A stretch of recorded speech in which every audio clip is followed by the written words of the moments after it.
So 6.6 10 raised to the power 9 base pairs. So these many bases are there into, now the gap between two consecutive base pairs is 0.34 nanometer. That can be written as 10 raised to the power minus 9 meter.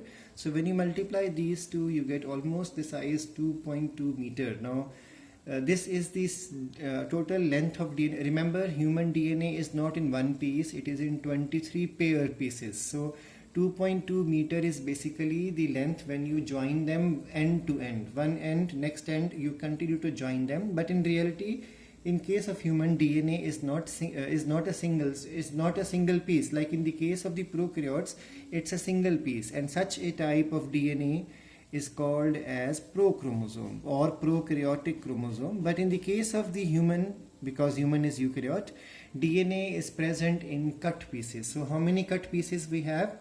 23 pairs of pieces we have. So 23 pair chromosomes we have.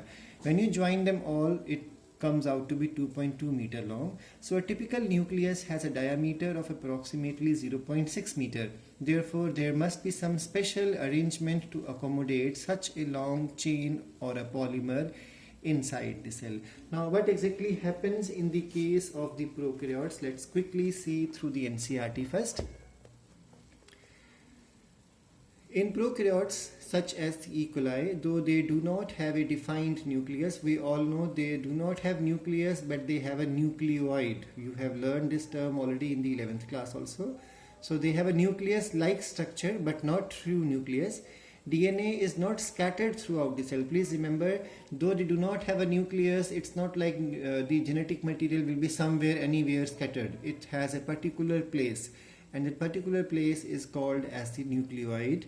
And the DNA being negatively charged, why DNA is negative charge, we have already covered before. It's because of the phosphate group. So phosphoric acid is responsible for the negative charge on the DNA. So DNA being negatively charged is held with some proteins. Now to stabilize, we all know negative charge can only be stabilized with the help of a positive charge protein. So there are some special proteins which are positive in charge, and those proteins are supposed to help the DNA to be stabilized and present at a particular place, and that region inside the cytoplasm of the prokaryotic cell is called as the nucleoid. DNA in nucleoid is arranged in large loops held by these proteins. Remember, RNA also plays an important role in this attachment. But what happens in the case of the eukaryote is a bigger story. Now, in the NCERT, this diagram is there. It's one of the favorite thing to come again and again in the examination. So please go through NCERT side by side for this chapter. Let me explain this concept from the notes itself. So in prokaryotes such as E. coli, there is no well-defined nucleus, we all know that. And then the DNA is negatively charged, is held with the help of some proteins.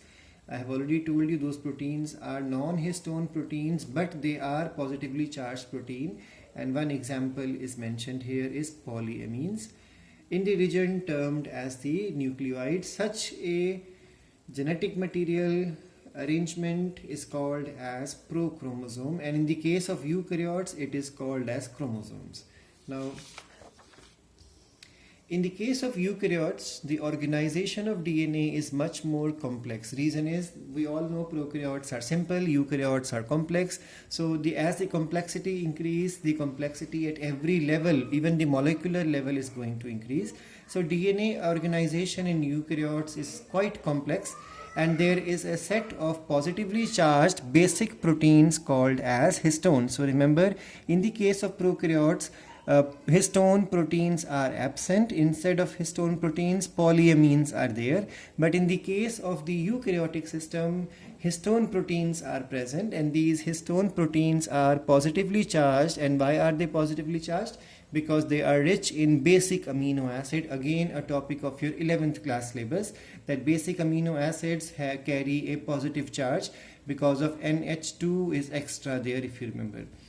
So there are 5 types of histone proteins, and these proteins are denoted as H1, H2 alpha or H2A, H2 beta or H2B, H3, NH4. So there are 5 types of these histone proteins. Now from here you have to be very attentive. Please pay attention. H2A, H2B, H3 and H4, 1, 2, 3, 4. All of these 4 types of histones are present in pairs. They are going to occur in pairs. So if they are 4 and if they are in pair, total will be 8 in number. So 8 of these proteins, they joint form a histone octamer, and this histone octamer is called as nu body or the core. Now in the NCERT, the diagram which you just saw a few minutes back, this green color body inside is the nu body or the core of the histone molecules. And remember, it carries how many proteins are there? Histone proteins, 8 histone proteins. So it is octamer, but 8 proteins are basically 4 in type, so each type is present 2 times.